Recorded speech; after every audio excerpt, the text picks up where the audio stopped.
Across the western Colorado Plateau, fields are alive with the fragrance of lavender, a popular herb used throughout history for health, perfume, cooking, and more. Well, lavender dates back to biblical times, to Roman times. It's used in their baths to wash. It even dates back to Egyptian times, actually. So the benefits of lavenders are huge, and that's what makes a plant so amazing and almost an addictive in a certain way as a grower, because it has multiple uses and you never stop learning about the plant. My name is Paola Lagar, and we're at Sage Creations Organic Farm in Palisade, Colorado. We're a diverse certified organic farm. We farm 10 acres and we grow 6 acres of lavender and aromatic herbs, as well as culinary herbs. We also have sweet cherries and a market garden with vegetables. And my mom has been running this farm for about 15 years now, and so I've grown up here. Mostly my job at the farm is working with all the retail stuff, so I really deal with customers, helping them find plants, products.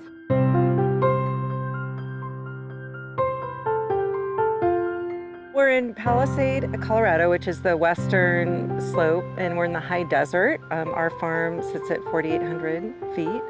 So it's a very arid climate, very dry. We have about an average of 9 inches of rainfall a year.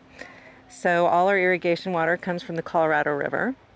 And it makes it just a great climate for growing lavender. It likes to be stressed at times, which then it produces really great essential oil.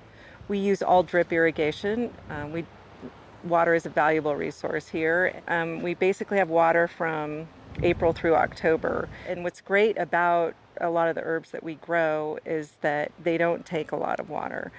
I came from an organic farming background, so it seemed like an obvious fit, something that I've always believed in, and those are the methods that I learned as a young grower and as an apprentice. I learned about organic farming. I think it's very important to have an organic farm and have organic supplies and suppliers, and it means a lot to me because I have grown up in that sort of environment.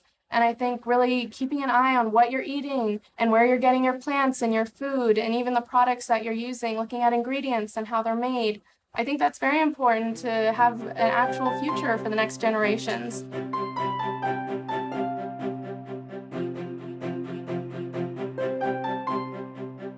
We do utilize certain bugs on the farm that I actually bring in, and we will do releases in our greenhouses and our orchard systems. Great beneficial insects are lacewings and ladybugs or lady beetles. The good bugs control the bad bugs, which then you won't have to spray. So I always like to go to those methods before I revert to spraying. Well, bees are incredibly important, and bumblebees and other pollinating insects. They pollinate our cherry trees, for example. That's what will produce a better and bigger crop. They also pollinate our tomato plants and our eggplant. So pollinators are very important to create an abundant crop. So there are some weeds that I actually welcome when they come up in the spring, and one of them is dandelions is a great example because the bees are very hungry in that early spring, and that's the first thing to bloom. And that way they have some flowers to forage. So lavender is I think, more of a complex plant than a lot of people think it is. So there's a lot of different species and varieties. And so it has a lot of really amazing uses. So usually people think of lavender as something to relax with or to eat and sleep, but there's also lavender to help invigorate and wake up. The 2 species that we grow, the angustifolias, which are the true lavenders, is the most cold hardy, and that's one of the reasons we also grow it here. The uses are endless, and as a landscape plant, it's beautiful. And it's a great plant to have in your garden because it does promote bee health, and it's a great xeriscape plant. It doesn't take a lot of water. It's also a great plant to cook with. It's an herb. It goes well with all kinds of other savory herbs like rosemary and sage and thyme. The other species that we grow are the X intermedias, or what's commonly known as lavandin. And that has its chemical compounds are going to be higher in camphor and terpene. It's also a plant that's great has anti-inflammatory properties, great for skincare. Great for cleaning. I clean my entire house with the distillate that comes and the essential oils that comes from the lavender plant. It's been used from painters for many years, going back to the 17th and 18th century. Painters will use it to mix into their oil paints. So it's artists have been using it for centuries. So here at Sage Creations, we process everything about the plant. We'll propagate the plant to make a new plant to grow our fields, and we'll also grow for growers, and we'll sell the plants retail to gardeners. So we start that plant in the fall from a small little cutting and grow that in the greenhouse we have heated beds in the greenhouse. But with the established plants, we actually harvest. Our harvest begins in June and goes through the first part of August, and also sometimes in the fall with plants that will actually double bloom. So we'll harvest the plants for culinary use or for the essential oils and the hydrosols. And what we do with the essential oils and the hydrosols, we'll sell that bottled and at retail or bulk to processors. And we'll also incorporate it in our own bath and body product line.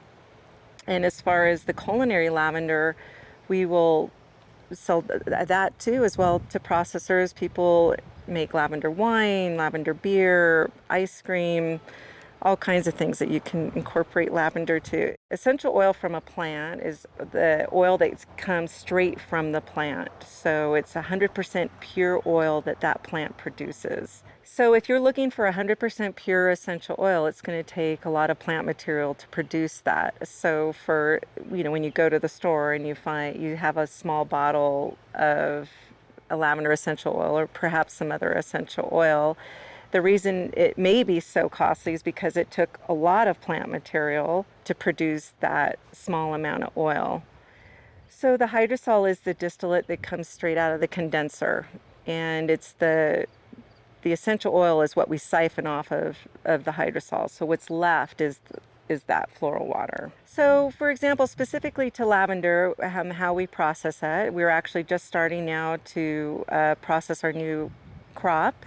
So we start with when we're harvesting for ornamental bundles or culinary lavender, we'll bundle actually in the field. We'll harvest and bundle, and then we'll take it to our drying rooms and hang it to dry.